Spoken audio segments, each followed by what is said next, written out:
Hi, I'm Seth Boro, managing partner at Thoma Bravo, and this is Beyond the Deal, a special bonus episode of Thoma Bravo's Behind the Deal. And I'm here with Mark McClain, SailPoint's CEO and founder, and Matt Mills, SailPoint's president of worldwide field operations. I'm really excited to dive deeper into what drives you as business people and as just people. If our viewers want to learn more about the origins of our partnership, they can listen to your full-length episode of Behind the Deal. But now, in case anyone is joining us for the first time, can you give us the elevator pitch for SailPoint? And I think we'll start with Matt, given he is responsible for selling products. So let's hear if he can do it. Matt, what is the elevator pitch? So the guy that really would be perfect for this is Mark, but I'm going to give it a go. Look, you just do it such great because you started at the very beginning. No, look. We're uniquely positioned to solve the complex identity security problems of the largest, most complex multinational companies in the world. Being able to help them really identify who is doing what, to whom, with the data, right, access, and the outcomes. It started off in 2005-ish, right? Mm-hmm. And it was really about provisioning, right, and lifecycle management, right? And today, it's evolved into identity security. No longer is it just about efficiencies. No longer is it just about productivity. It's more than certifications. You cannot secure your enterprise, right, without securing your identities. And to be fair, the identity security is actually a means to an end. What we're really securing is the data and the applications. And that's what we do better than anybody in the world today. You're really good at that. I can see why he got the job. I think he got the job because he's really good at that. Yeah. I'm actually... Seth would like to buy. Seth would like to buy now. I'm in. Mark, have you heard of AI? I have. Do you know what it stands for, though? Everybody keeps talking about it, and I'm very confused. Where does it stand from your perspective in terms of importance as it relates to the evolution of cyber and tech? And you've been in the identity market, obviously, for a long time. Well, good news, SailPoint, to our credit, and I credit our product team on this, we actually got into this game pretty early. You know, generative AI is what kind of blew up in the last year, but AI as a technology has been around. And we first really started pressing into AI 6 years ago now. And the reason was, at the scale and complexity of the customers we deal with, it's gotten quite clear to us, and I think increasingly to our customers, you cannot solve these problems without lots of intelligence and lots of automation.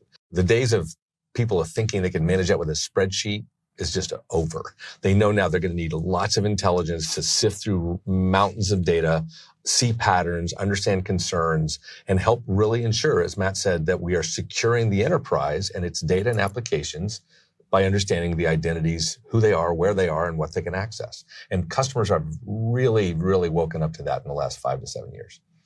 That makes sense. I mean, it's such an amazing opportunity for the company. And also, of course, as we talk a lot about, there's all sorts of incremental cyber threats now that come on the back of AI and generative AI, namely that also create opportunity, but also, mean that we have to continue to innovate aggressively as a company. Very much. How do you think, obviously, Mark, you like this opportunity. You started the company and have been in identity for a long time, but when you think about what you see ahead of you in this identity space, Matt, and, you're responsible for all field operations, you're in front of the customers all the time. How does it, relative to other opportunities you've seen, just where does it stand? Look, I get up every day and I'm on fire. I'm pumped. I think this is a unique opportunity for us.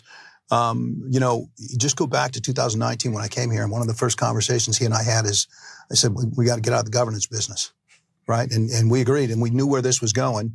Little did we know, March 13th, 2020, right? Everybody was going to go home, and it was going to be on. And the pandemic really accelerated with work from home. We saw digital transformation at a rate that we hadn't seen in the prior 10 years, and all that fit very nicely into our strategy of identity security.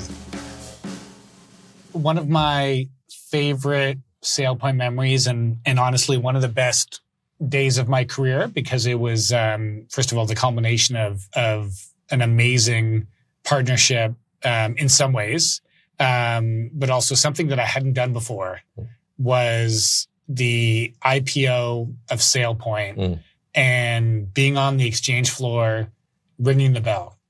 What was that experience like for you? How did it feel? It must have been just an amazing day for you and the company after all those years of building the business. It really was, yeah. I guess the only word that comes to mind is surreal. I remember walking up. We had stayed at a hotel, of course, and we walked around the corner there in New York, and there was the stock exchange, and they had this big banner for SailPoint. It just kind of like took my breath away. I'm like, wow, look at that.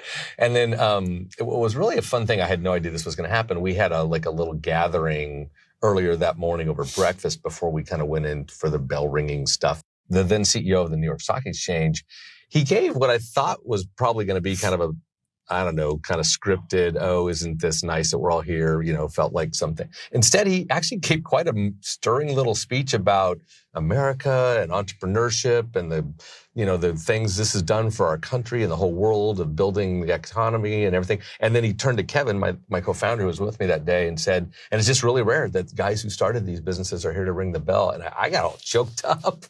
And I was like, oh my gosh, I wasn't supposed to get all choked up. This is just a business thing.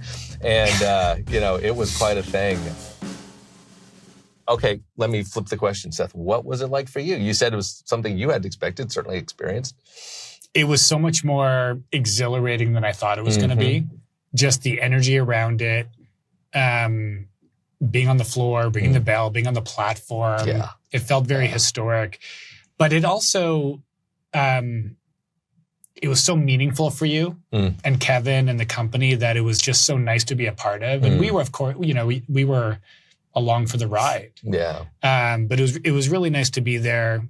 A very important part of the ride. Yes. It was a very momentous day. And I just remember being so energized that whole day and, really couldn't wait to do it again. Mark, one of the things that was very clear from the moment we met you many years ago. We were both much younger.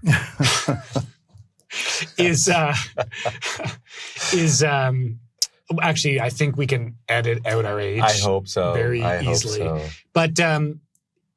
But it's clear that you're just an amazing leader, and I think that's been obvious from day one, from the first time that we met, and you see it in the loyalty of your people that you hire over time, to the business, and also how you treat them, both on the way in and on the way out. But you wrote a book about leadership. I did. We'd love to hear about your leadership philosophy. We won't ask you how many copies it sold. Well, see, now that your mom bought that one, I think I might be up to 24. So we're doing great. It's obviously hard to try to capture, I guess at that point in my life, about 30 years of leading in industry and trying to think what is it that really drives how I think. And I think a lot of it is just a complete belief that I can only succeed when I'm surrounded by amazing people, and those people have to have kind of the right kind of attitude, that it's kind of a team first. We win together. We help each other. We cover for each other. We hold the bar high on the kind of people we want in this business, right? Forget about my book. Let's go to a guy who writes a lot of books that have sold, a guy named Patrick Lencioni. He's one of my favorite business authors because of the way he talks about culture and its impact on strategy and performance. And one of the things he talks about is that the kind of people you need are these people that are humble. They're not like self-effacing to the point of milquetoast, but they're highly confident without being arrogant. And then they're really good at what they do.